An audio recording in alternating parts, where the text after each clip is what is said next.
সৌম্য সরকার যেখান থেকে থ্রো করলেন, স্টাম্প থেকে তার দূরত্ব আর কতই বা হবে, 15 গজ 20 গজ, সেই জায়গা থেকেও ডিরেক্ট হিট করতে পারলেন না সৌম্য। বাংলাদেশের অন্যতম সেরা ফিল্ডারেরও মাথায় যদি হাত দিতে হয়, এই ছবিটাই কি বাংলাদেশের ফিল্ডিং দুর্দশার ছবি বোঝাতে যথেষ্ট নয়? সেই দুর্দশা দূর করতে চায় জাতীয় দল ম্যানেজমেন্ট। ফিল্ডিংয়ে হতে চায় আরও ক্ষিপ্ত, মিস করতে চায় না একটাও সুযোগ। তানজিম সাকিবের মতো করতে চায় ডিরেক্ট হিট, রান আউট। সেজন্য প্রায় সপ্তাহখানেক ফিল্ডিং অনুশীলন করেছেন বিশেষ এই ক্যাম্পে থাকা ৩৭ জন ক্রিকেটার। ঈদের পর থেকে ফিল্ডিংয়ের পাশাপাশি ফিটনেস ট্রেনিংও করেছেন ক্রিকেটাররা। বৃহস্পতিবার ছিল ফিটনেস ট্রেনিংয়ের শেষ দিনে পুরো মাঠ কয়েকবার চক্কর দিয়েছেন ক্রিকেটাররা।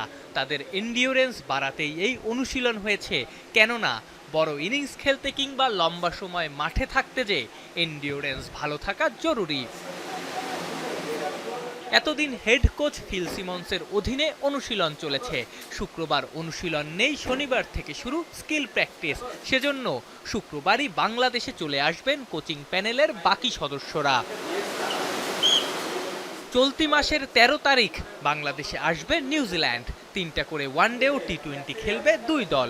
শুরুতে ৩ ম্যাচের ওয়ানডে সিরিজ, ১০ তারিখের পর এই সিরিজের দল দেবে নবনিযুক্ত নির্বাচক প্যানেল।